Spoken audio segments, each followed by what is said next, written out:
The crystal wine glass slips through my fingers for the third time tonight, and I catch it just before it shatters against the marble floor of Luminosa. My hands won't stop trembling. They haven't stopped since my shift started 6 hours ago, since I clocked in to find Marco, the floor manager, already 3 drinks deep and looking at me like I'm prey. I'm 24 years old, and I'm drowning. Not in water, but in bills. Medical bills from my father's cancer treatment last year. The treatment that didn't work. Student loans from the nursing degree I never finished because someone had to sit with him during chemo. Rent on a studio apartment in Brooklyn, with walls so thin I can hear my neighbors' every argument, every sob, every moment of their life bleeding into mine. So I smile. I serve. I make myself invisible. That's the trick to surviving in a place like Luminosa, where the wealthy come to see and be seen, where a single bottle of wine costs more than my monthly rent. You become a ghost in a black uniform, moving between tables with practiced efficiency. Your accent carefully neutral, your eyes always lowered. Never look directly at the customers. Never speak unless spoken to. Never, ever let them see that you understand the conversations they have in front of you, assuming you're too stupid or too American to comprehend. But I do understand. My mother was from Napoli, spoke only Italian until the day she died when I was 16. She made sure I learned, properly, made me speak her language at home even when my father protested, even when kids at school made fun of my accent. La lingua è potere, she'd say. Language is power. I didn't understand then. I do now. The restaurant hums with Friday night energy. Champagne flows like water. Laughter echoes off vaulted ceilings painted with scenes of Tuscan vineyards. The scent of truffle oil and expensive cologne mingles with fresh bread and something else, tension, maybe. Fear disguised as confidence. Table 12 needs their check. Marco hisses as he passes, his breath reeking of vodka and cigarettes. His hand brushes against my lower back, lingering too long. And smile more, Julia. You look like you're at a funeral. I force my lips into something resembling pleasantness and move toward table 12, where a group of Wall Street types are arguing about cryptocurrency in voices, too loud for the space. They barely glance at me as I set down the leather portfolio containing their $4,000 bill. The kitchen doors swing open behind me, and Chef Antonio's voice cuts through the dining room noise. Julia, subito. I hurry back, my worn shoes pinching with every step. I need new ones, but new shoes cost money I don't have. Everything costs money I don't have. Table 7, Antonio says, his weathered face tight with something I can't quite read. Anxiety, maybe, or fear. VIP. Very important you don't mess this up, Capish. My stomach drops. Table 7 is the corner booth, the one with the view of both entrances and the kitchen. The one that's been reserved for 3 days with a deposit that could pay my rent for 6 months. The one that's had security sweeping it for bugs this afternoon. If you're enjoying this story so far, don't forget to hit the like button and subscribe. Drop a comment telling me where in the world you're watching from. I love hearing from you. Who is it? I ask. But Antonio is already pushing me toward the dining room with a tray of amuse-bouche that probably costs more than my weekly grocery budget. I feel him before I see him. The restaurant doesn't go silent, exactly, but something shifts. Conversations become more careful. Laughter sounds forced. People's eyes flicker toward the corner booth and quickly away, like looking too long might turn them to stone. He sits with his back to the wall, and even, from across the room, I can see the way he owns the space. Dark suit that probably costs more than my car if I had a car. Perfectly styled black hair with just a hint of silver at the temples. Strong jaw, aristocratic nose, and an expression of bored authority that makes my breath catch. 2 men flank the booth. Not sitting with him, but positioned strategically. One near the bar, one by the kitchen entrance, both scanning the room constantly, hands resting near their jackets in a way that makes my mouth go dry. This isn't just VIP. This is danger dressed in Armani. I approach on trembling legs, the tray balanced carefully in my hands. Up close, he's younger than I expected, maybe 35, with sharp cheekbones and eyes so dark they're almost black. His fingers, long and elegant, drum against the white tablecloth in an irregular rhythm that sets my nerves on edge. Buonasera, I say softly, keeping my gaze lowered, the way Marco trained me. Submissive. Forgettable. Safe. Welcome to Luminosa. May I offer you our amuse-bouche this evening? He doesn't respond immediately. I can feel his gaze on me, assessing, calculating. When I dare to glance up, those dark eyes are studying me with an intensity that makes my skin prickle. Your accent, he says in English, his voice like gravel wrapped in silk. Northern Italy? My heart stutters. Most people don't notice. Most people assume I learned Italian from a language app or a semester abroad. My mother was from Campania, Signore. Napoli? Not a question exactly. More like he's testing me. Si, signore. Something flickers in his expression. Interest, maybe, or recognition. Leave the wine list. I'll decide shortly. I set down the leather-bound menu with hands that won't quite steady, hyper-aware of, his eyes following my every movement. As I turn to leave, I hear him speak to one of his men in rapid Italian, his voice low enough that he clearly doesn't expect me to understand. Falla controllare, background completo. Voglio sapere tutto entro un'ora. Check her out. Complete background. I want to know everything within an hour. Ice floods my veins. He's going to investigate me, dig into my life, find out about my father's debts, the medical bills I can't pay, the student loans and collections, find out that I'm nobody, nothing, just a girl trying to survive in a city that devours people. Like me, I should be terrified. I am terrified, but beneath the fear, something else stirs. Anger, maybe, or exhaustion, with being invisible, being nothing, being someone who can be investigated and dismissed without a second thought. I deliver drinks to 3 other tables, take orders, smile, until my face hurts, but my attention keeps drifting back to table 7, where he sits like a king surveying his kingdom, his phone lined up on the table like weapons, his expression alternating between bored and dangerously focused. 20 minutes later, Marco intercepts me near the kitchen. Table 7 wants you specifically, he says, his bloodshot eyes narrowing. What did you do?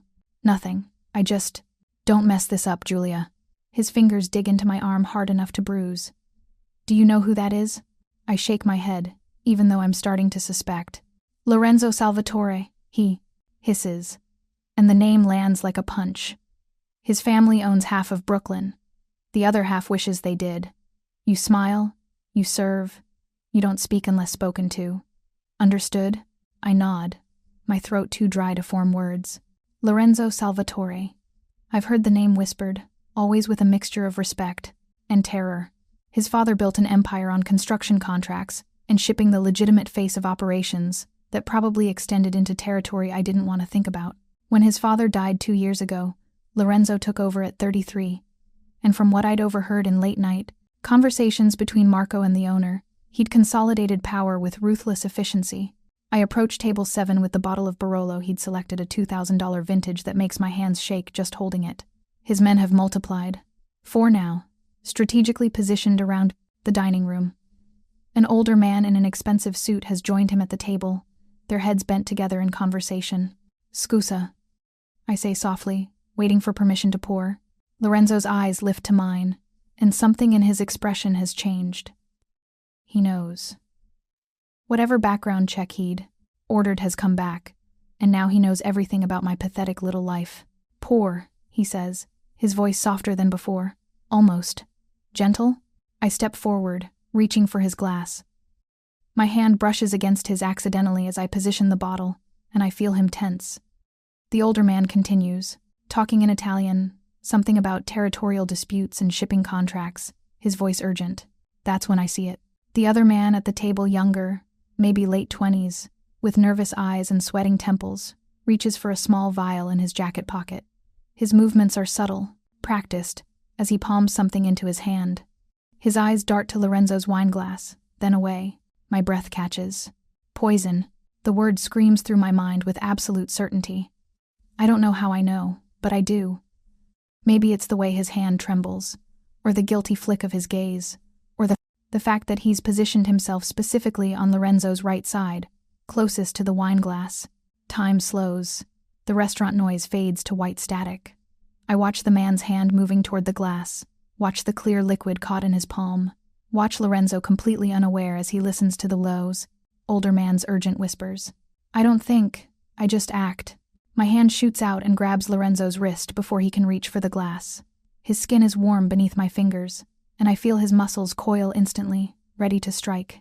Non beva, I whisper in Italian, my voice urgent and low. Don't drink. È avvelenato. It's poisoned. Everything happens at once. Lorenzo's hand closes over mine, his grip iron strong, his dark eyes locking onto my face with laser focus.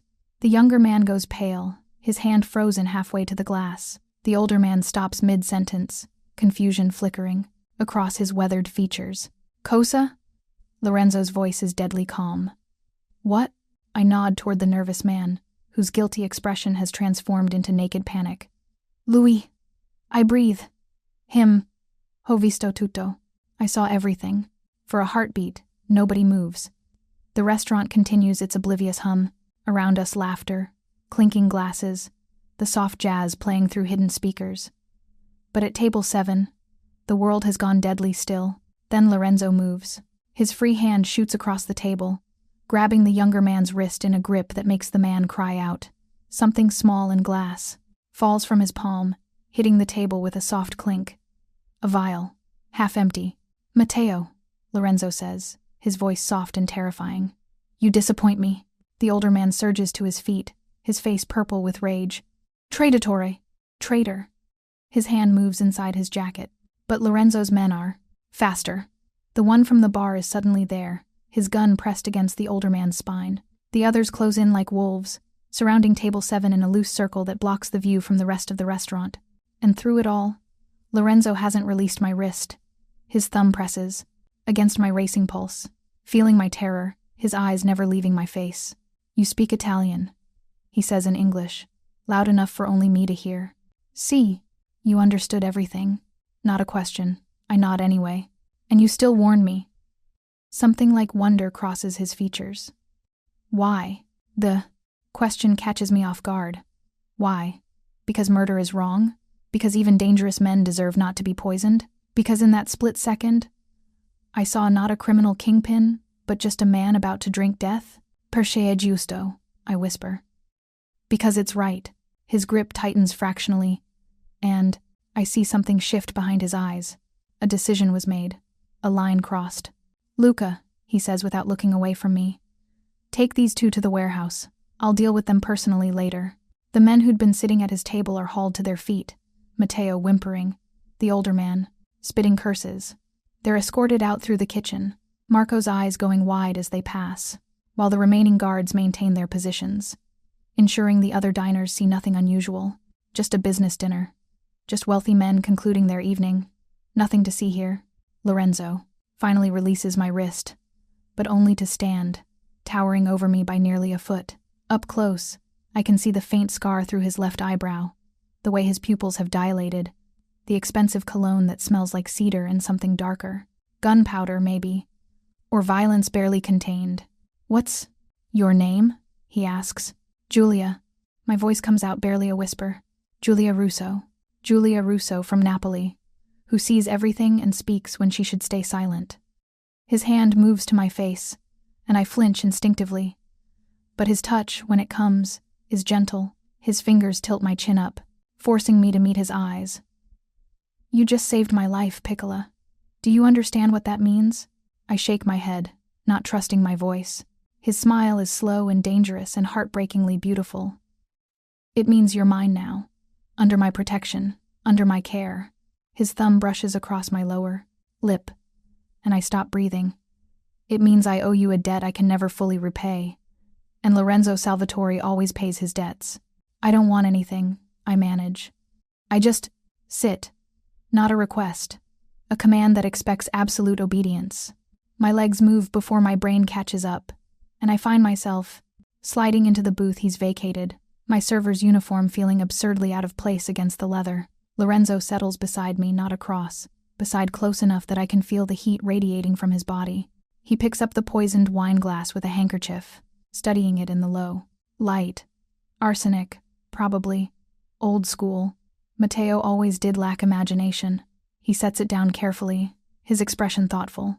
He's worked for my family for 8 years. I trusted him. I'm sorry, I say automatically. His laugh is sharp, Don't apologize for other people's betrayals, Julia. You did nothing wrong. His eyes find mine again, searching. In fact, you did something extraordinary. You risked yourself to save a stranger. Why? You're not a stranger, I say before I can stop myself. You're Lorenzo Salvatore. Everyone knows who you are. Everyone knows what I am, he corrects. There's a difference. But you. He leans closer, and I catch that scent again. Cedar and danger and something uniquely him that makes my pulse race. You looked at me and saw someone worth saving. Despite everything you must know, everything you must have heard, you warned me anyway. His phone buzzes, all three of them, actually, lighting up in sequence. He glances at them with obvious irritation before returning his attention to me. How much do you make here? The question throws me. That's not. How much, Julia? Minimum wage plus tips, maybe 28,000 a year. Why? Something dark crosses his face. You saved my life for $28,000 a year and crushing debt you'll never escape. He pulls out his phone, not one of the three on the table, but a fourth from his inside pocket, and types rapidly. Not anymore. What are you? Your father's medical bills, your student loans, back rent, credit cards, utilities, over $300,000 in debt. He doesn't look up from his phone. All of it paid. You're free, Julia. My vision blurs. The room tilts sideways. You can't. That's over $300,000. You can't just. I can. He sets down the phone and turns to face me fully, his expression serious. And I am. You saved my life, Julia. The least I can do is give you yours back. Tears spill down my cheeks before I can stop them. 3 years.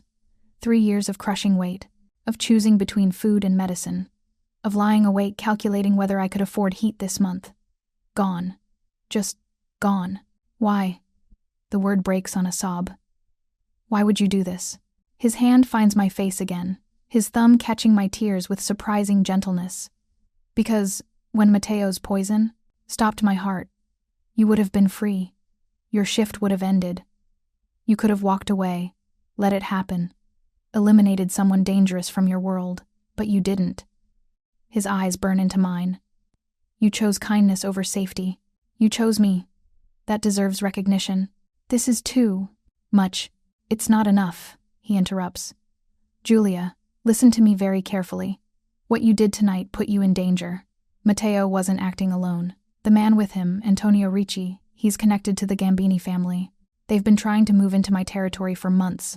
By exposing their plan, you've made yourself a target. Ice floods my veins. I didn't think. I know. That's what makes you extraordinary. You acted on instinct, on decency. His grip on my face tightens just enough to make his point. But now you need protection. My protection. And I need you somewhere I can. Keep you safe. The implication hits me like cold water.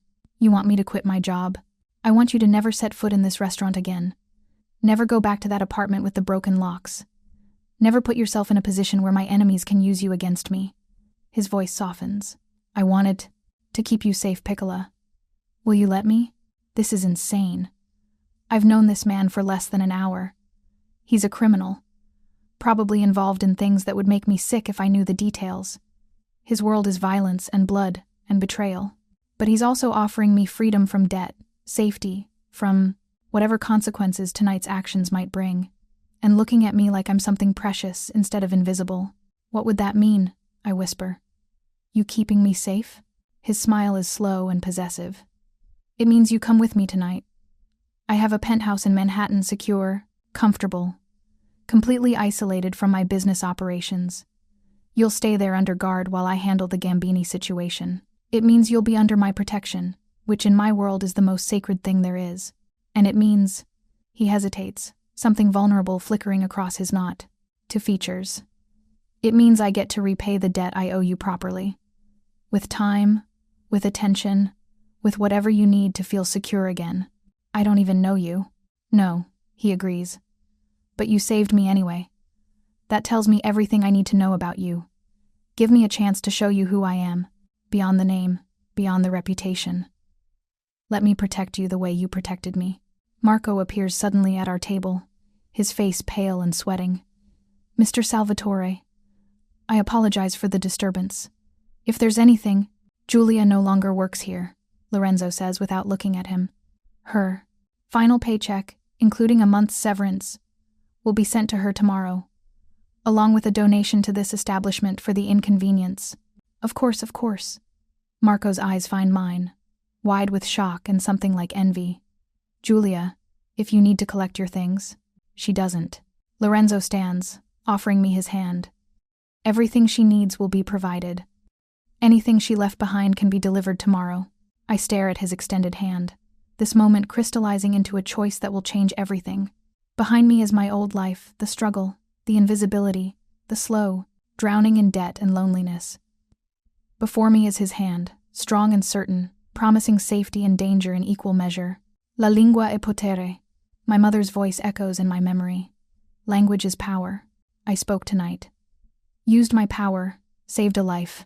And now that life is offering to save mine in return, I take his hand. His fingers close around mine, warm and possessive, and I see something triumphant flash in his dark eyes.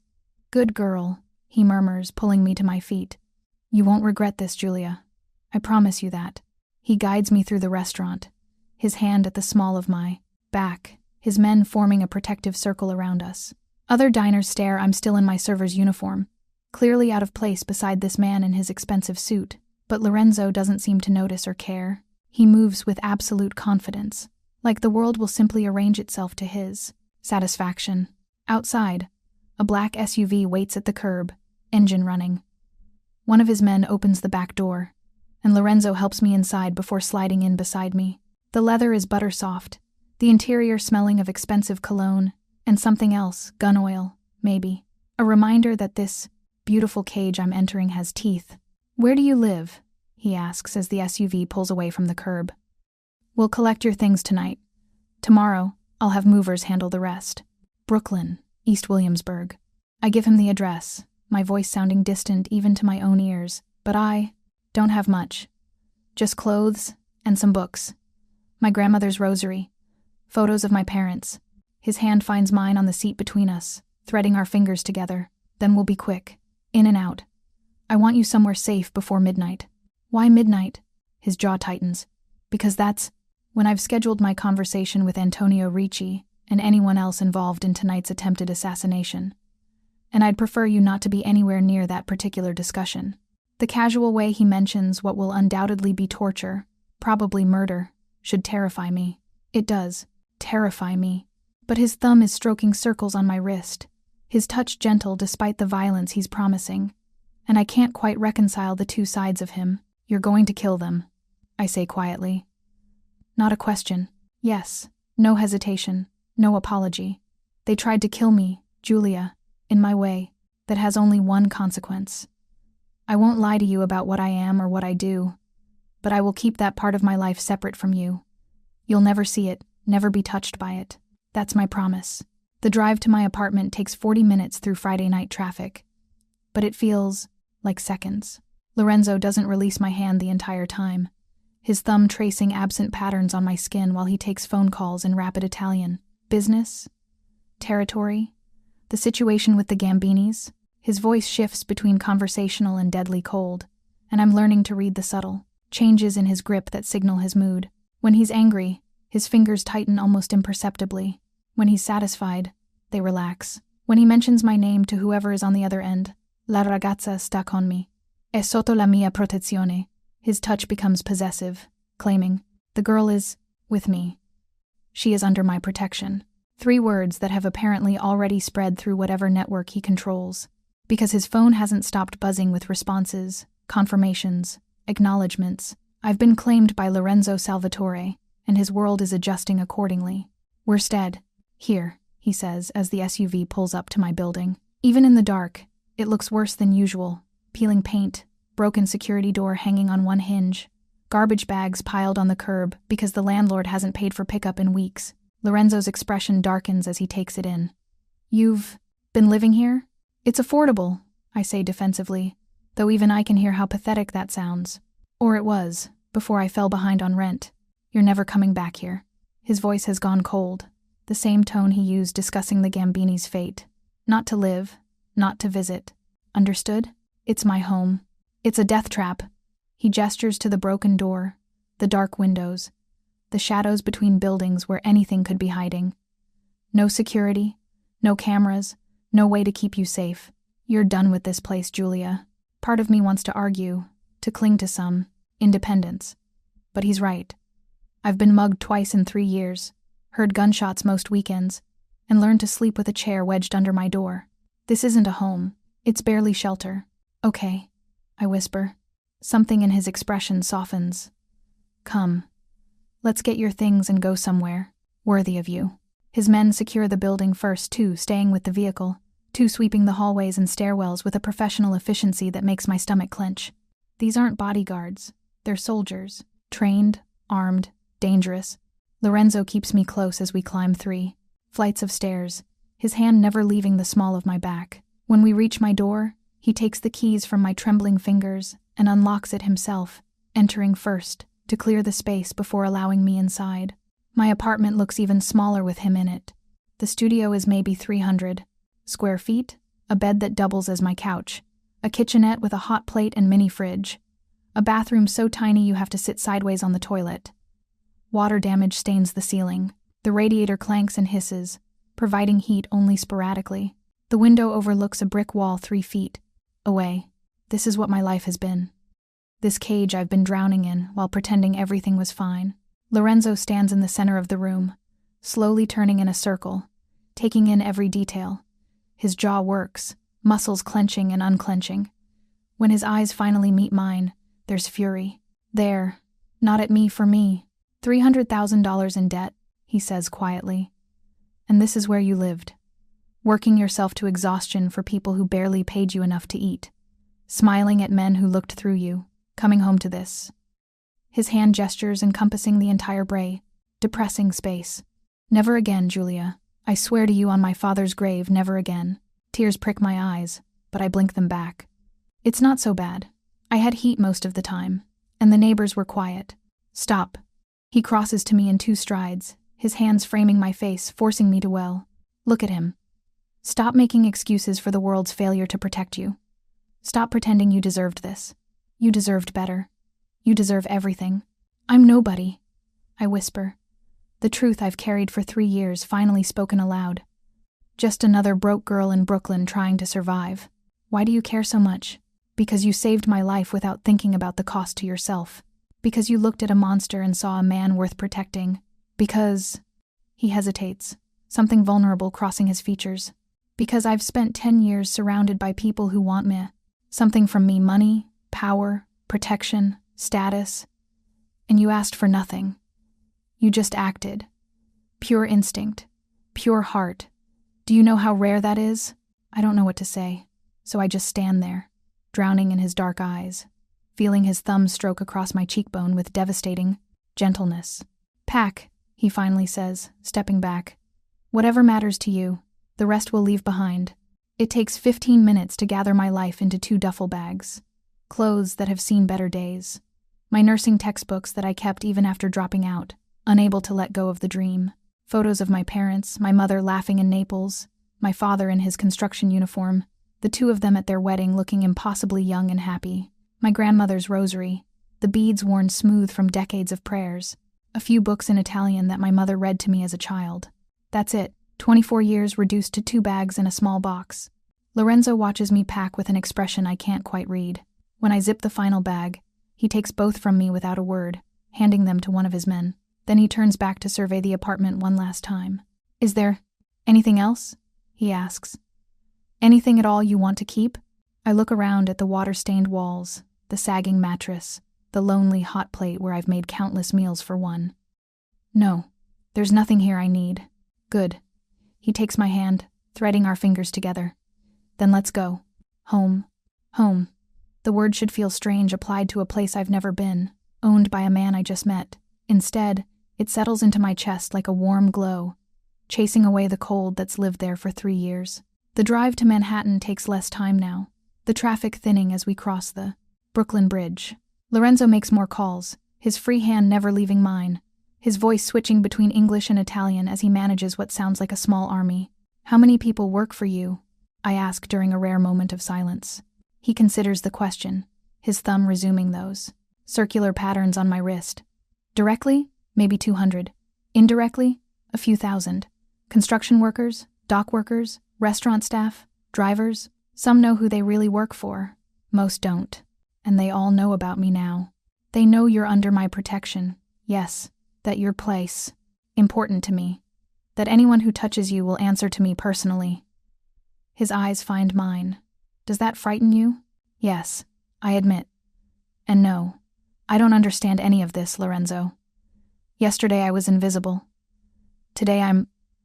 What? Your responsibility? Your property? Neither. His grip tightens. You're under my protection, which means you're sacred, untouchable. In my world, that's the highest honor I can give. It means I'll destroy anyone who threatens you.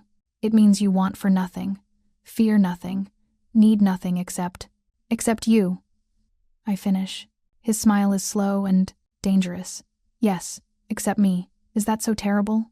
I should say yes. Should be horrified by his possessiveness, by the casual way he's upended my entire life, by the violence he promises so easily. But when I think about going back to that apartment, to the invisibility and the endless struggle, to being nothing. No, I whisper. It's not terrible. The SUV pulls into an underground garage beneath a building that looks like it costs more per square foot than I made in a year. Lorenzo's men secure the area first. Then we're escorted to a private elevator that requires a keycard and fingerprint scan. Penthouse, he says, pressing the button. 32nd floor. 3 bedrooms, 3 bathrooms, full kitchen, and a view of Central Park. The security system is military grade. There are panic buttons in every room. Luca and his team monitor everything 24/7. The elevator rises smoothly, and my ears pop from the altitude change. When the doors open, they reveal a private foyer with marble floors and a door that looks like it belongs in a bank vault. Lorenzo presses his thumb to a biometric scanner, and the door swings open. If you're hooked on this story, make sure to subscribe and turn on notifications so you never miss an upload. Your support means everything and helps me bring you more emotional stories like this one. The penthouse is stunning. Floor-to-ceiling windows overlook Central Park, the city lights twinkling like stars. The space is modern but warm, dark wood floors, leather furniture, artwork that looks original and expensive. The kitchen is all marble and stainless steel, clearly designed by someone who actually cooks. Fresh flowers sit in crystal vases on every surface. This is yours? I breathe, moving toward the tanning. Windows. The view is breathtaking. The park, a dark oasis in the glittering city. Now it's ours. He comes up behind me, his hands settling on my hips, his chest warm against my back. Your bedroom is through there. He nods toward a hallway, with a bathroom and walk-in closet. I've already had clothes ordered in your size. They'll arrive tomorrow. If you don't like them, we'll get different ones. You don't know my size. His laugh is low against my ear. Julia, I had your background investigated within an hour of meeting you. I know your size, your shoe preference, your favorite, foods, where you went to high school, and that you wanted to be a pediatric nurse before your father got sick. I know everything. The knowledge that he's been digging into my life should anger me. Instead, it feels oddly intimate. He's been learning me, studying me, preparing for this moment. That's invasive. I manage weakly. That's protection. His arms slide around my waist, holding me against him. I need to know everything to keep you safe, Piccola. Every vulnerability, every connection, every person who might be used against you. It's not romantic, but it's necessary. I lean, back into his embrace, exhaustion suddenly crashing over me. It's past midnight. I've worked a 10-hour shift, saved a man's life, had my entire existence transformed, and moved into a penthouse with a stranger who looks at me like I'm oxygen. I'm tired, I admit. I know. Come. He turns me in, his arms, his expression softening. Let me show you your room. You should rest while I handle tonight's business. The business. Matteo and Antonio and whoever else conspired to poison him. Men who will die tonight because of what I saw, what I reported. Lorenzo, don't think about it, he interrupts, his thumb brushing across my lips. That's my world, my burden. You don't need to carry it, but I'm the reason. You're the reason I'm alive. His voice goes fierce. Everything else is just business.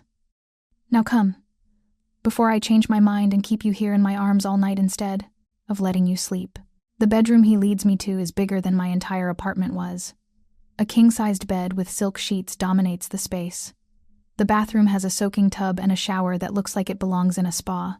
The walk-in closet is already filled with clothes, jeans, and sweaters, and dresses in my size, shoes lined up perfectly, even pajamas folded on a shelf. How did you— I made calls while we collected your things. He leans against the doorframe, watching me take it all in. Personal shopper. Emergency delivery. Money makes anything possible, Julia. You'll learn that. I turn to face him. This beautiful, dangerous man who's claimed me as his responsibility. What happens now? Now you sleep. Tomorrow, we'll talk about the future, about what you want, what you need, how this arrangement will work. He pushes off the doorframe, crossing to me. His hand cups my face, tilting it up. But tonight, you rest, knowing you're safe, that I'm handling everything, that you never have to be invisible again. Where will you be? His jaw tightens. Handling business. I'll be back before dawn, back from torturing and killing the men who tried to poison him. Back, with blood on his hands that he'll wash away before touching me again. The knowledge should revolt me. Instead, I find myself nodding. Be careful. Something like wonder crosses his features. You're worried about me. Yes. Why? Because you're mine now, I think, but don't say. Because in the space of one night, you've become the only person who's seen me in 3 years. Because when you look at me, I'm not invisible anymore. Because I saved you once, I say instead. I'd rather not have to do it again. His smile is beautiful and terrifying. You won't, I promise. He leans down, and, for a heart-stopping moment, I think he's going to kiss me. But his lips brush my forehead instead, tender and chaste. Sleep, Piccola. Dream of good things. I'll be here when you wake.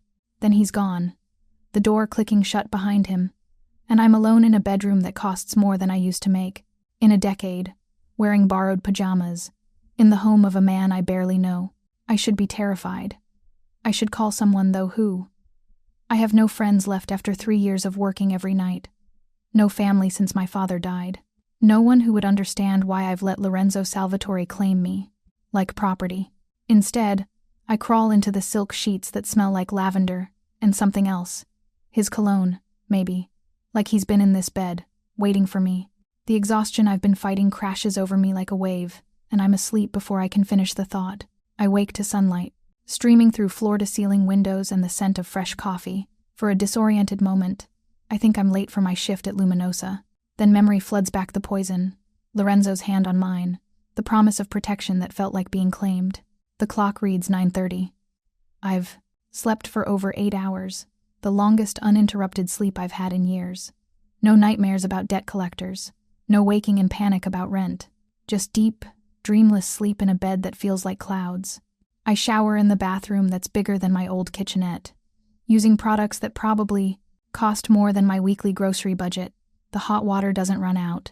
The pressure is perfect. There are 3 different types of shampoo, all expensive, all exactly what I would have chosen if money were no object, because Lorenzo knows everything about me. The clothes in the closet fit, perfectly designer jeans that hug my curves, a soft cashmere sweater in deep green, even underwear in my exact size.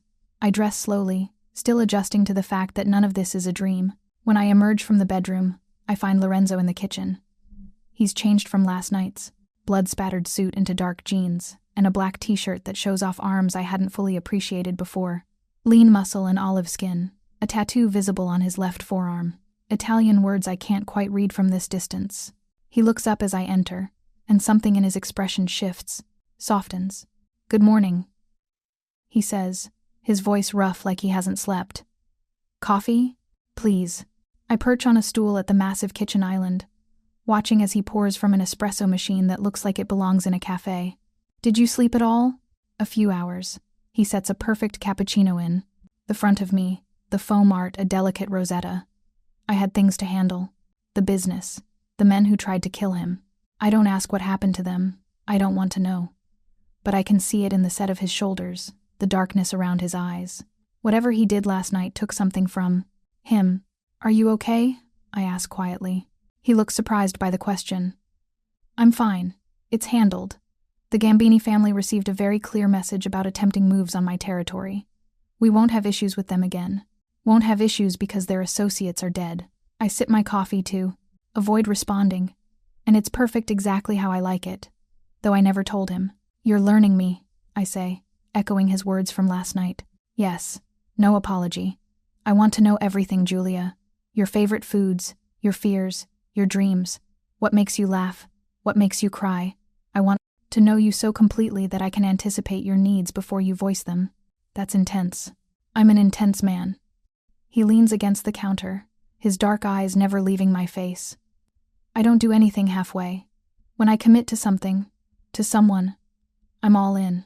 You need to understand that, about me, and you've committed to me. The moment you warned me about the poison. His hand reaches across the island, finding mine. You saved my life, Piccola. In my world, in my family, that creates a bond nothing can break. You're mine to protect now, mine to care for. And if I'm being honest, his thumb traces my knuckles. I want you to be mine in other ways too. Heat floods my cheeks. Lorenzo, I know it's too soon. I know you barely know me. But I'm going to court you properly, Julia. Show you who I am beyond the reputation. Give you reasons to choose me beyond the no. Protection I offer. His smile is almost boyish. I'm going to make you fall for me. The confidence should be arrogant. Instead, it's disarming.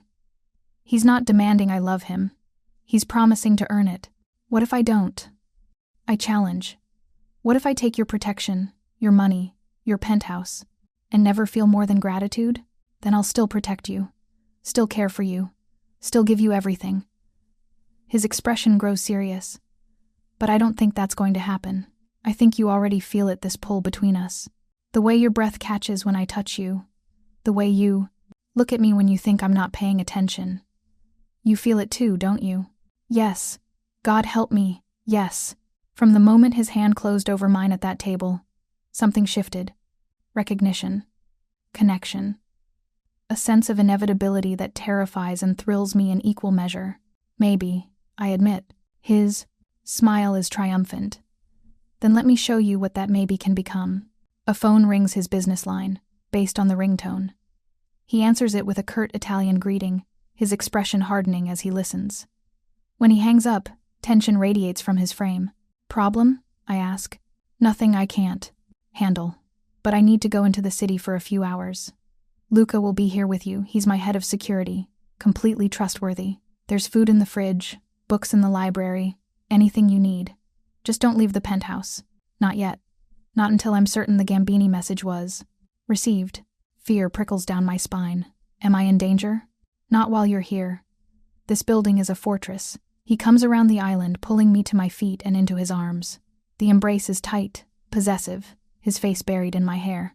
But I need a few more days to be absolutely certain. Can you do that for me? Stay here, stay safe, while I make sure no one even thinks about touching you. I nod against his chest, breathing in his scent cedar and coffee and something uniquely him. Good girl.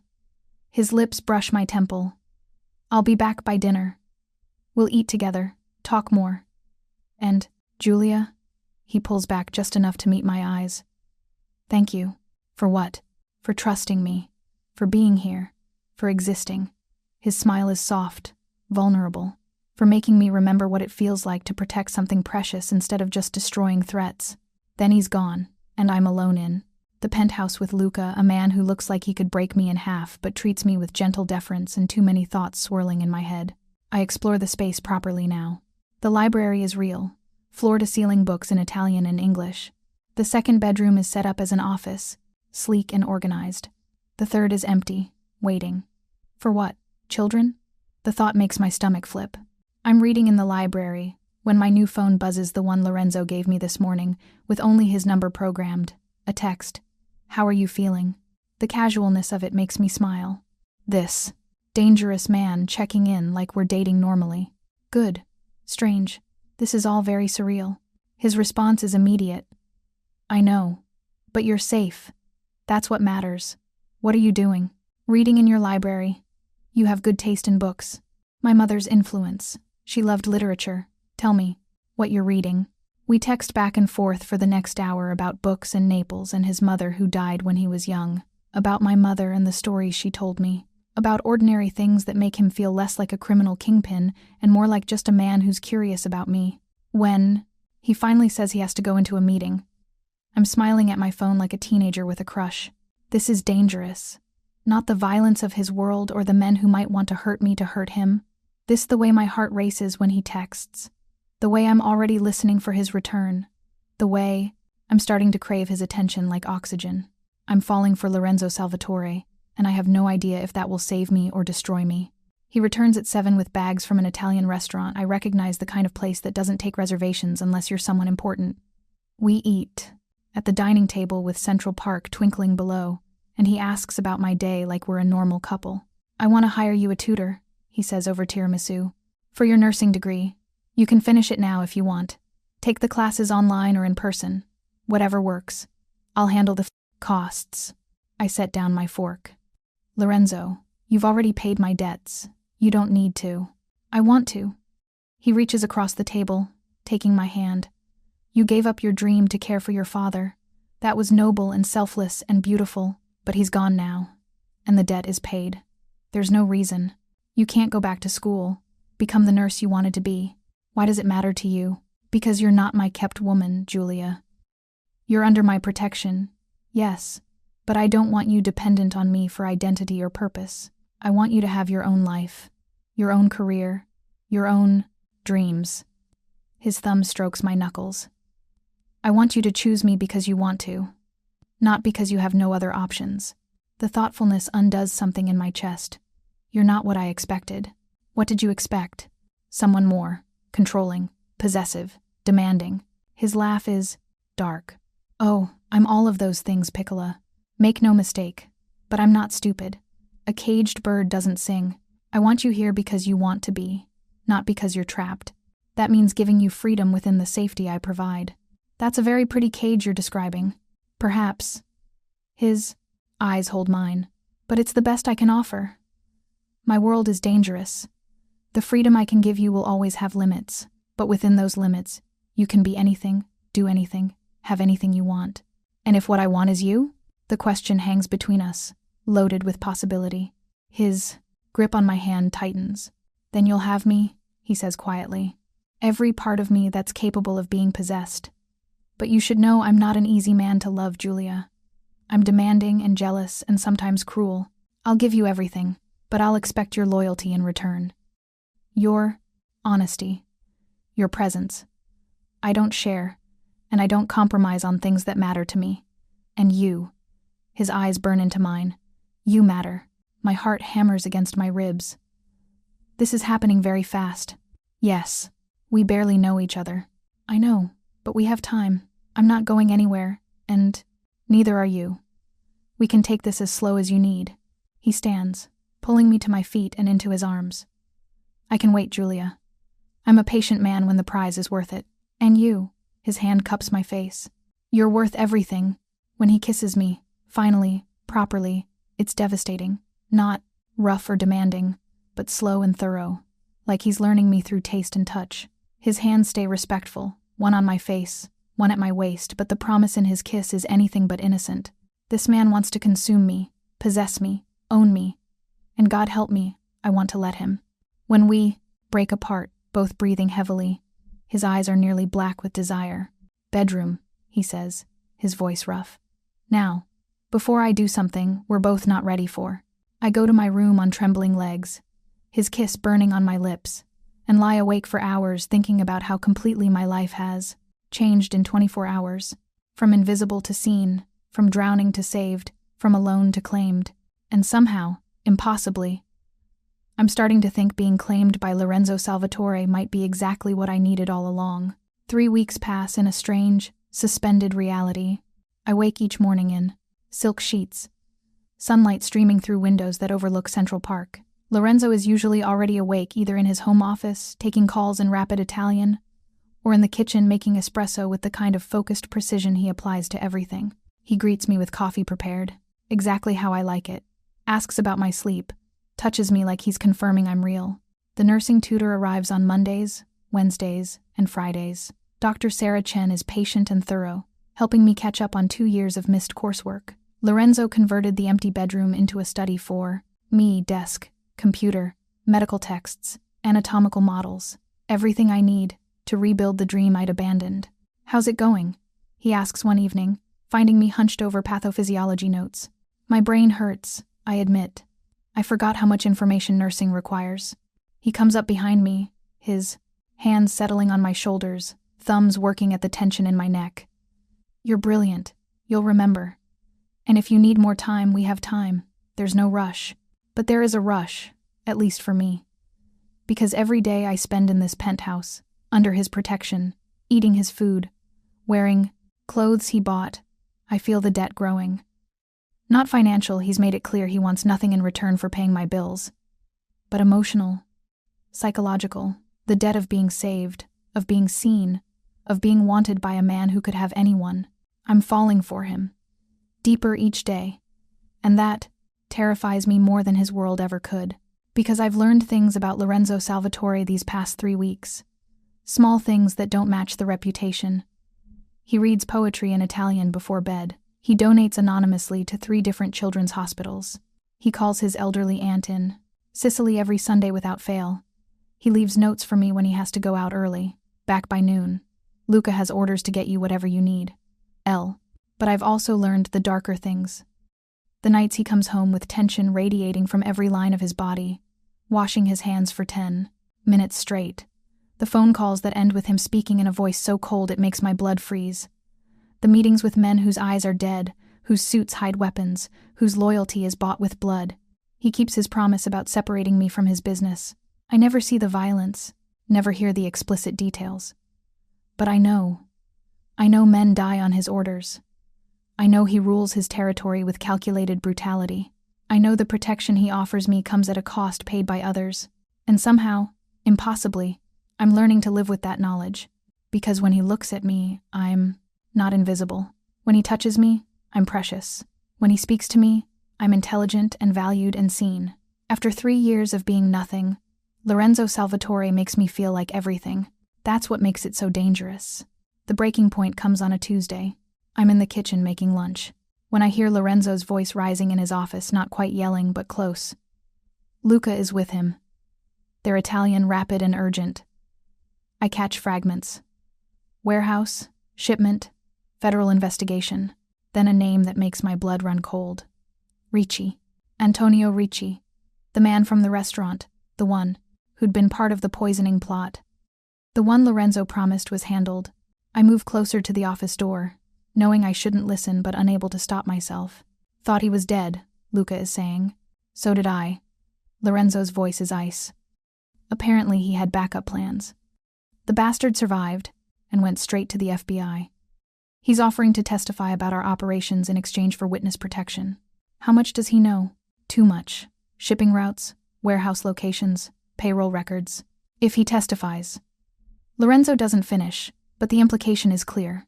If Antonio Ricci testifies, Lorenzo goes to prison, and everyone under his protection, including me, becomes vulnerable. "We need to move on this fast," Luca says, "before he's officially in custody. Once he's in protective custody, he's untouchable." I'm aware. A pause, then. Put together a team. Small, discreet. I want him found within 48 hours. And Luca? When we find him, I handle it personally. He tried to kill me. Nearly succeeded. And now he's threatening everything I've built. That requires a personal response. My hand flies to my mouth, stifling the gasp. Lorenzo is going to kill Antonio Ricci himself. Not order it done, do it with his own hands. And it's because of me. Because I warned him about the poison, setting off this chain of events. I back away from the door on silent feet, my heart hammering. This is the reality I've been ignoring, wrapped in silk sheets and expensive coffee. This is who Lorenzo is beneath the gentle touches and poetry reading. A killer. A man who will hunt down his enemies and end them without hesitation. I'm in my study, staring blankly at my medical texts, when he finds me 20 minutes later. "Piccola." His hand settles on my shoulder, and I flinch involuntarily. He notices immediately, his body going still. "You heard." Not a question. I nod, not trusting my voice. He turns my chair, kneeling so we're eye level. His expression is serious, searching. "How much?" Enough. My voice comes out small. Antonio Ricci is alive. He's going to testify against you. You're going to kill him. Yes. No denial. No softening the truth. I am. Because of me. The words break on a sob. If I hadn't warned you, if I'd just stayed quiet, then I'd be dead. His hands frame my face, forcing me to look at him. Julia, listen to me very carefully. What's happening with Ricci is not your fault. He made his choices to betray me, to try to kill me, to cooperate with the feds. Those were his decisions. You saved my life. Everything after that is on him, not you. But I started it. No, he started it when he put poison in my wine. You just prevented him from finishing it.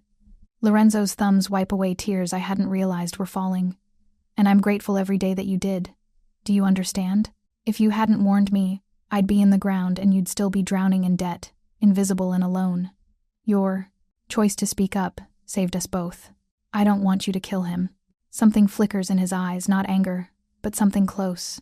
That's not your decision to make. I know, but Julia. His voice goes firm, the tone he uses when issuing orders. This is the line I told you about. The separation between you and my business. What I do to protect my territory, my people, my empire, that's my world. You don't get to carry that burden. You don't get to make yourself responsible for consequences you didn't choose and can't control. But I feel responsible. Then stop, he pulls me out of the chair and into his arms, holding me tight against his chest. You're too good for this world, Piccola. Too pure. That's why I need to keep you separate from it. Your conscience is clear. Keep it that way. I cling to him, breathing in his scent, trying to reconcile the gentle man, holding me with the killer he's promising to become. I don't know how to do this, how to love someone who... I stop, realizing what I've said. But it's too late. The words hang between us, undeniable. Lorenzo goes very still. Then he pulls back just enough to see my face, his expression intense. Say that again. Lorenzo. Say it, Julia. I need to hear it properly. My heart pounds. We've been dancing around this for 3 weeks, the unspoken thing growing between us. But saying it out loud makes it real, makes it permanent, makes it impossible to pretend this is just gratitude or circumstance. I love you, I whisper. I don't know how it happened so fast, and I don't know if it's healthy or right or sane, but I do. I love you. His kiss is desperate and claiming, one hand tangling in my hair, the other gripping my waist like he's afraid I'll disappear. When we break apart, we're both breathless, and his eyes are blazing with something that looks like triumph and relief and raw need all tangled together. I love you, he says, his voice rough. From the moment you grabbed my wrist and warned me in Italian, I was yours. Every day since has just been falling deeper. You're everything, Julia. Everything I didn't know I needed. Everything I don't deserve but refuse to give up. This is insane. I manage. We've known each other 3 weeks. 22 days, he corrects. And I've loved you for 21 of them. Time doesn't matter when the connection is. This strong. You feel it too. The inevitability of us. I do. God help me, I do. It's why I can't sleep at night. Why my body responds to his slightest touch. Why the thought of leaving this penthouse, leaving him, feels like being asked to stop breathing. What happens now? I ask. Now I handle Ricci permanently, without you knowing the details or carrying any guilt. His forehead rests against mine. And then I come back to you, and we continue building this life together. You finish nursing school. I manage my empire. We learn each other slowly. We take trips to Italy so you can see your mother's homeland properly. We make a future that's worthy of what you gave me. A future where I pretend not to know what you do. A future where you're protected from what I do. He corrects gently. There's a difference. I'm not asking you to approve, Julia. I'm asking you to trust that. I'll keep my promises. That I'll keep you safe, keep you separate, keep you clean from the darkness I operate in. And if I can't do that, if knowing what you are becomes too much, pain flashes across his features. Then I let you go, give you money to start over somewhere safe, far from my world. Make sure you're protected even if you're not mine anymore. His voice drops. But I'll hope every day that you come back. Because letting you go would destroy me. The raw honesty undoes me. This powerful, dangerous man is giving me the choice. Stay and love him despite everything, or leave. and be safe from the weight of what he is. No threats. No manipulation. Just honest, painful choice. I'm not going anywhere, I hear myself say. I'm terrified and conflicted and probably making the worst decision of my life. But I'm staying, because somehow, impossibly, you're mine now. And I don't know how to let go. His kiss this time is different, tender and desperate, and full of promise. He lifts me into his arms, carrying me to his bedroom, not the guest room I've been sleeping in, but his, the room I've only glimpsed, with its massive bed and windows overlooking the city. Stay with me tonight, he says, setting me down gently. Not for sex. Just stay. Let me hold you. Let me fall asleep knowing you're here, real and mine. I nod, unable to form words. He changes into sleep pants, and I wear one of his t-shirts that drowns me. We lie in his bed facing each other, his arm heavy across my waist, our foreheads touching. I leave tomorrow, he says quietly. Early morning. I'll be gone for 2 days, maybe 3. Luca stays with you. You don't leave the penthouse. You don't answer the door for anyone except my people. Understood? Fear prickles down my spine. You're hunting him. Yes. And when I find him, I end this threat permanently. His hand finds my face in the darkness. But I need to know you're safe here, that you're waiting for me, that you'll still be mine when I come back. Always, I whisper. I'll always be yours, Lorenzo. No matter what you have to do out there. When you come home, I'll be here. That's all I need. His lips brush mine softly. Sleep now, amore mio. Dream of the future we're building. Dream of the life I'm going to give you. Dream of nothing but good things. I drift off in his arms, surrounded by his scent, his warmth, his absolute certainty that we can make this work despite everything against us. And for the first time in years, I dream of hope instead of drowning. He's gone when I wake, but there's a note on his pillow written in elegant Italian script. Mia cara Giulia, by the time you read this, I'll be handling the situation we discussed. I don't know exactly when I'll be back, but know that every moment away from you is torture. You've become my home in 3 weeks, the place I want to return to, the peace I crave after the violence. Luca has strict orders to keep you safe and comfortable. Dr. Chen will still come for your tutoring sessions. Anything you need, you ask. Anything you want, you'll have. And Julia, don't feel guilty for what I'm doing. This is my world, my choice, my burden. You are the light that makes it bearable. Stay in the light for me. Be the good that reminds me why I fight to protect it. All my love, Lorenzo. I hold the note to my chest and cry for him, for us, for the impossible situation we've created. Then I get up, shower, and go to my study to focus on the nursing coursework that represents everything good I'm trying to be. If Lorenzo can separate his darkness from my light, then I can honor that separation by being exactly what he needs. The clean, bright thing he comes home to. The next 2 days pass in anxious routine. I study. I eat meals. Luca's wife prepares and delivers. I text with Lorenzo, sporadically brief messages that tell me he's alive without revealing anything about what he's doing. Still handling business. Missing you. L. Be home soon. Count on it. L. This is almost over. Wait for me, Piccola. L. Days 3, 4, 5, and 6 blur together in the same painful waiting. Then on the 7th morning since he left, I'm making coffee when I hear the elevator. My heart leaps, Lorenzo. Home safe. But Luca's expression stops me cold as he enters the penthouse, his phone pressed to his ear, his face grave. What happened? I demand.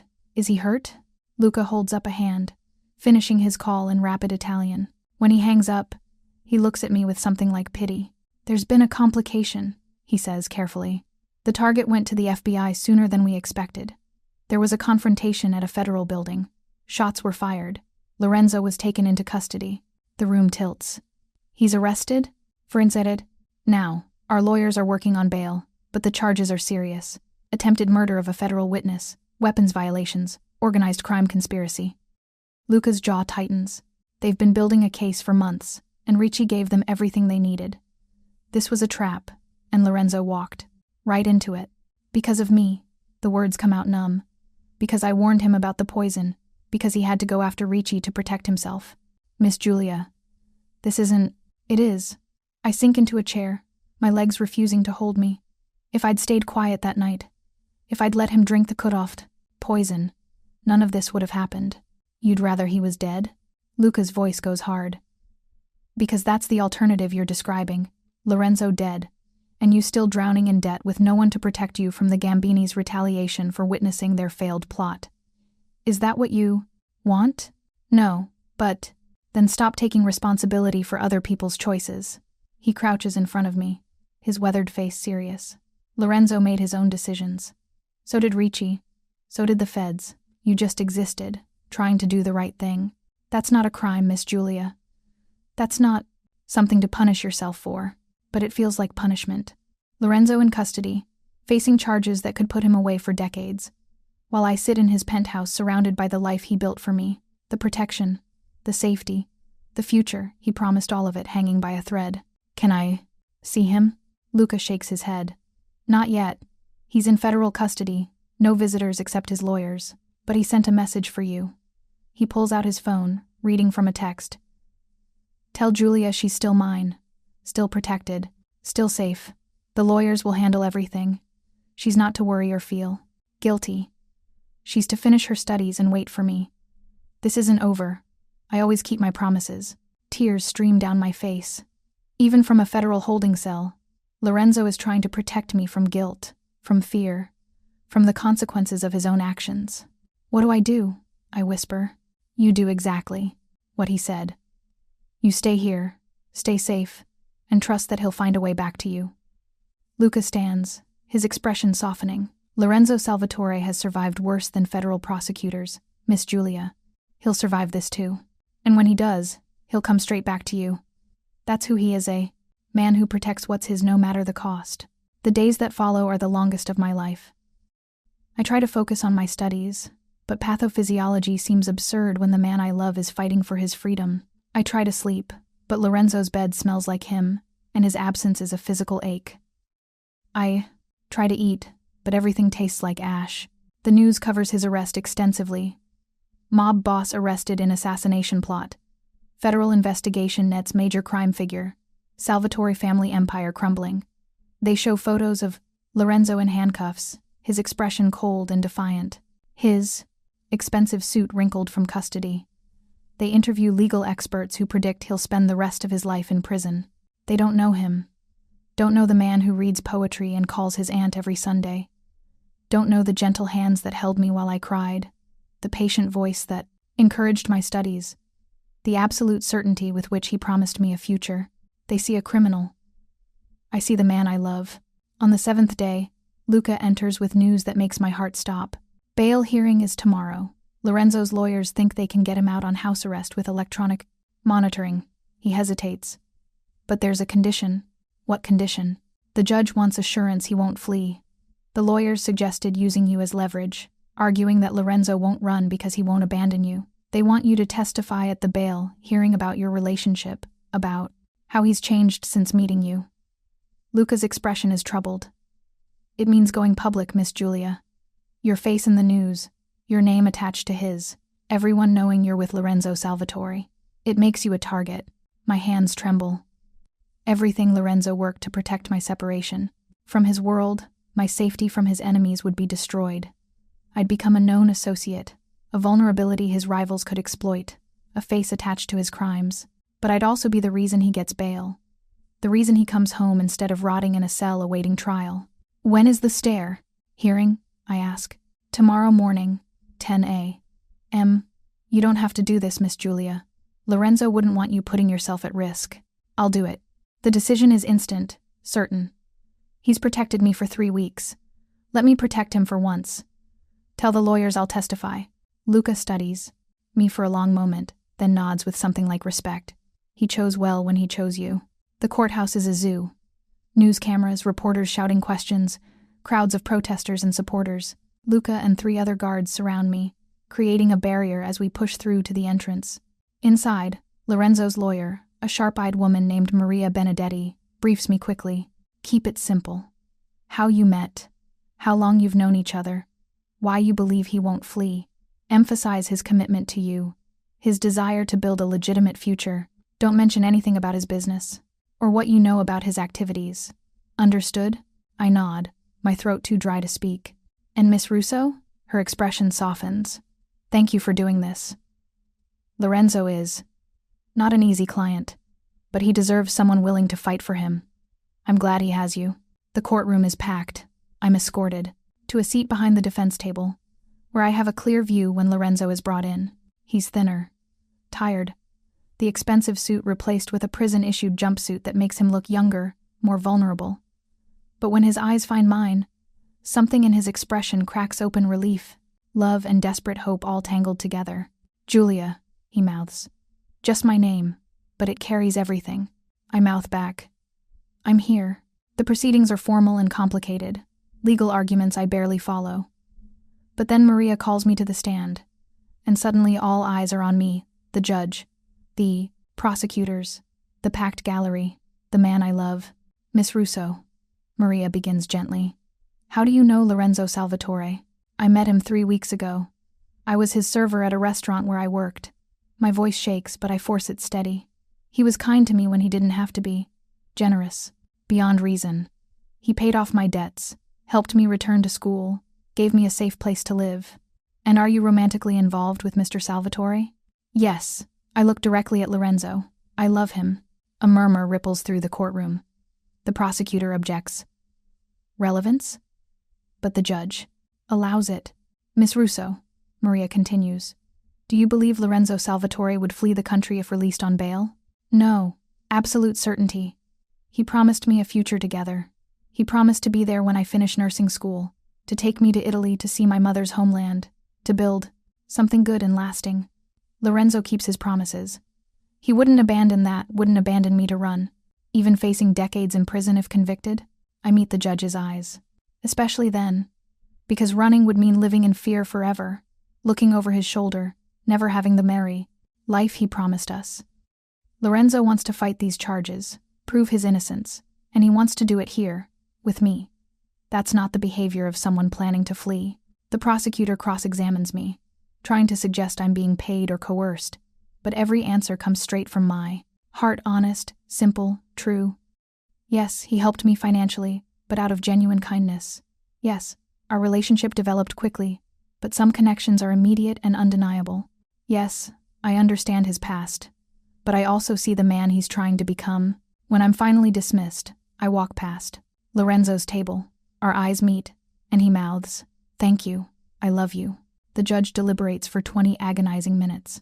Then, bail is granted in the amount of $5 million. Mr. Salvatore will be released to house arrest with electronic monitoring and weekly check-ins. He is not to leave the specified residence, except for court appearances and meetings with his legal team. He is not to contact any witnesses or co-defendants. Any violation will result in immediate revocation of bail. Relief crashes over me so hard I nearly collapse. Luca steadies me with a hand on my elbow as Lorenzo is processed for release.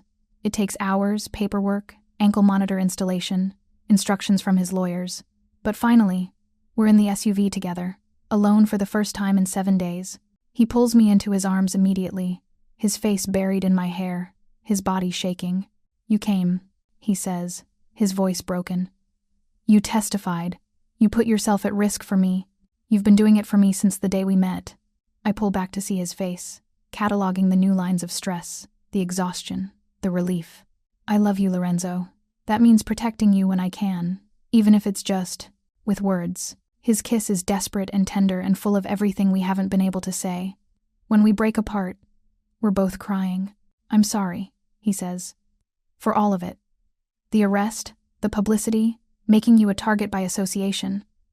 This isn't the life I promised you." "Stop." I frame his face with my hands. "We're together. You're coming home. Everything else we'll figure out. That's what matters." The penthouse feels different with Lorenzo back, less like a cage, more like sanctuary. He's not allowed to leave except for legal appointments, which means we're together constantly. Me, studying, him strategizing with his lawyers via video calls. Me reading in the library, him working beside me. Me cooking dinner, him watching with wonder like he can't believe I'm real. The trial date is set for 6 months away. His lawyers are cautiously optimistic the prosecution's case relies heavily on Ricci's testimony, and they're working to discredit him. But there are no guarantees. Lorenzo could still go to prison for decades. We don't talk about it. Instead, we focus on now. On the morning coffee ritual. On the way his hand finds mine, while we watch the sunset over Central Park. On the stolen kisses and quiet conversations and slow building of something that feels permanent despite the sword hanging over our heads. 2 months pass like this. My nursing studies progress. Lorenzo's legal team files motion after motion. Luca maintains security, and we exist in a bubble, pretending we have all the time in the world. Then one evening, Lorenzo calls me into his office. His expression is serious, and fear prickles down my spine. What's wrong? Nothing's wrong. He takes my hands, pulling me into the chair beside him. The lawyer's called. Ricci's credibility is crumbling. Turns out he has a history of making deals with prosecutors and backing out. The feds are losing confidence in their case. My lawyers think if we're patient, they might offer a plea deal, reduced charges, minimal time, possibly no prison at all if we can prove the Ricci situation was self-defense. Hope flares in my chest. That's good news, isn't it? It's the best news. His thumb strokes my knuckles. It means there's a real chance I don't lose you to a prison sentence. That we actually get the future I promised. Lorenzo, I don't know what to say. The relief is too overwhelming. But there's something I need to ask you. His voice goes serious. If I get through this, when I get through this, I want to do things right. I want to be the man you deserve, not just the one who saved you from drowning. That means changing how I operate. Taking the family, business legitimate wherever possible. Reducing the violence, the illegal activities. Becoming someone you can be proud of, not just someone you love despite everything. I'm already proud of you, I whisper. You shouldn't be, not yet. His dark eyes hold mine. But I'm going to give you reason to be. I'm going to build something worthy of you, Julia. An empire that doesn't require blood to maintain. A life where you can hold your head high instead of pretending not to know what I do. It won't be immediate, these things take time, but I swear to you, I'm going to try. Why? You've been this person your whole adult life. Why change now? Because you see me differently. His hand cups my face. Because when you look at me, I see reflected the man I could be, not just the monster I've been. Because loving you makes me want to deserve you, and I can't deserve you if I'm the man who comes home with blood on his hands. I lean into his touch, overwhelmed by the weight of what he's offering. That's a lot of change for one person. You're not just any person. His smile is soft. You're the woman who saved my life and then saved my soul. The least I can do is become someone worthy of that gift. 3 months later, the federal prosecutors offer a plea deal. Lorenzo pleads guilty to weapons violations and criminal conspiracy. He receives 5 years probation, a substantial fine, and agrees to cooperate with investigations into the Gambini family's activities. No prison time. No ankle monitor after the plea is finalized. Just 5 years of supervised release and a fresh start. His lawyers call it a miracle. I call it justice, the first time I've seen the system recognize that even men like Lorenzo deserve second chances. The day his monitoring ankle comes off, we celebrate quietly. Just us. Dinner on the terrace overlooking Central Park, the city lights twinkling like stars. What do you want? He asks, pulling me into his arms. Now that we're really free, what do you want our life to look like? I think about the girl I was 6 months ago, invisible, drowning, alone. And the woman I'm becoming, seen, saved, studying to help others the way I was helped. I want to finish nursing school, I say. Get my license, work in a pediatric ward like I always dreamed. Come home to you every night, travel to Italy like you promised. Build something normal, and good and lasting. Normal. He laughs softly. I don't know if I'm capable of normal, Piccola. Then we'll make our own version of normal. I pull back to see his face. One where you run legitimate businesses and I heal children and we're just us. A couple who met in extraordinary circumstances and chose each other anyway.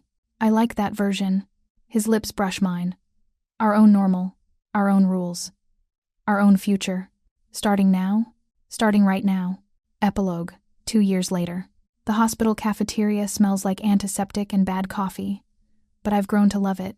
It means I'm here. Doing the work I was meant to do. Helping families navigate their darkest moments with compassion and competence. Nurse Russo? A mother approaches, her eyes red from crying. I just wanted to thank you. For sitting with Emma during her treatment. For explaining everything so kindly. You made it bearable. It's my job, I say, though we both know it's more than that. How is she feeling? Better. The nausea is passing. She's asking for the storybook you read her yesterday. I'll bring it by during evening rounds, I promise. As the mother leaves, my phone buzzes with a text from Lorenzo. How's my brilliant nurse today? I smile, typing back, exhausted and happy. Home at 7? I'll have dinner waiting. Carbonara, the way your grandmother made it. You're perfect. Only for you, amore mio. Only for you. 2 years since that night in Luminosa. 2 years since I grabbed his wrist and warned him in Italian. 2 years of building something impossible and beautiful from the ruins of who we used to be. Lorenzo kept his promise. The family businesses are nearly all legitimate now. Construction, shipping, restaurants, operating cleanly. He still has influence, still commands respect, but the violence has faded. He's become the man I always saw beneath the monster. Brilliant, driven, capable of great kindness when he chooses it. And I kept my promise too. I finished nursing school, passed my boards, got hired at Children's Hospital doing exactly what I dreamed of. I save lives in my own small way, one frightened child at a time. We're not perfect. We still argue about his protective tendencies, about how much security is necessary, about whether I really need bodyguards when I work night shifts. But we're us, messy and real, and choosing each other every single day. That evening, I come home to the penthouse that's truly ours now. Not his cage he keeps me in, but our shared sanctuary. Lorenzo meets me at the door, pulling me into a kiss that still makes my knees weak. Rough day? He asks, reading my exhaustion. Lost a patient, 8-year-old with leukemia. We did everything right, but sometimes right isn't enough. His arms tighten around me. I'm sorry, Piccola. Me too. I breathe in his scent, cedar and home and safety. But that's the job.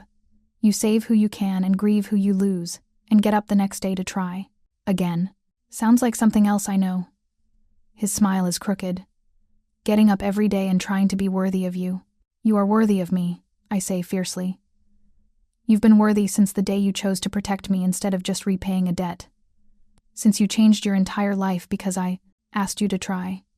Since you became the man who makes carbonara and calls his aunt and donates to children's hospitals anonymously. That last one might have been influenced by a certain nurse I'm crazy about. Might have been. I rise on tiptoes to kiss him. But that's what love is, right? Making each other better. Choosing the light even when darkness is easier. Speaking of light, he reaches into his pocket, pulling out a small velvet box that makes my breath catch. I've been waiting for the right moment. Tonight feels right.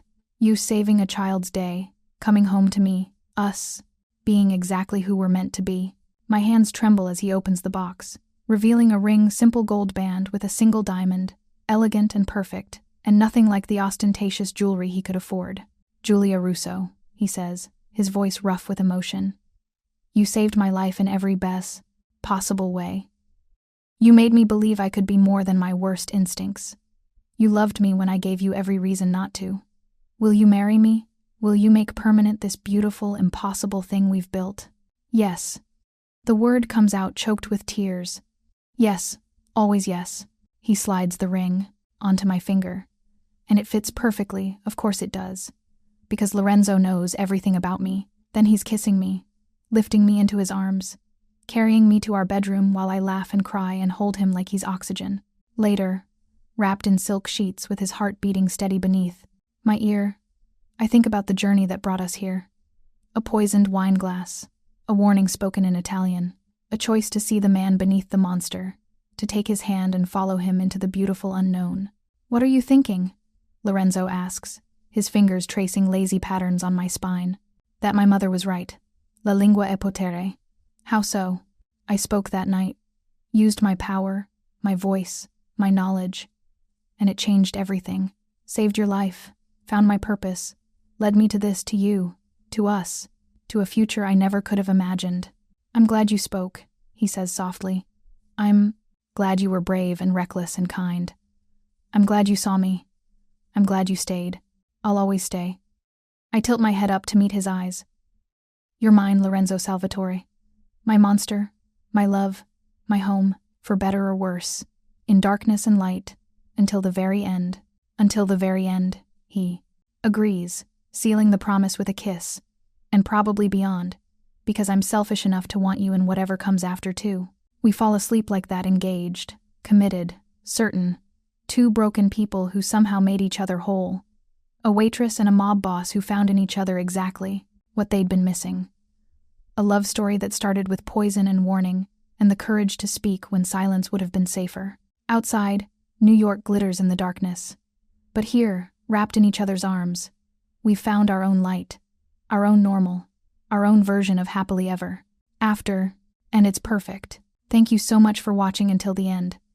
If you loved this story, check out the other videos on your screen now.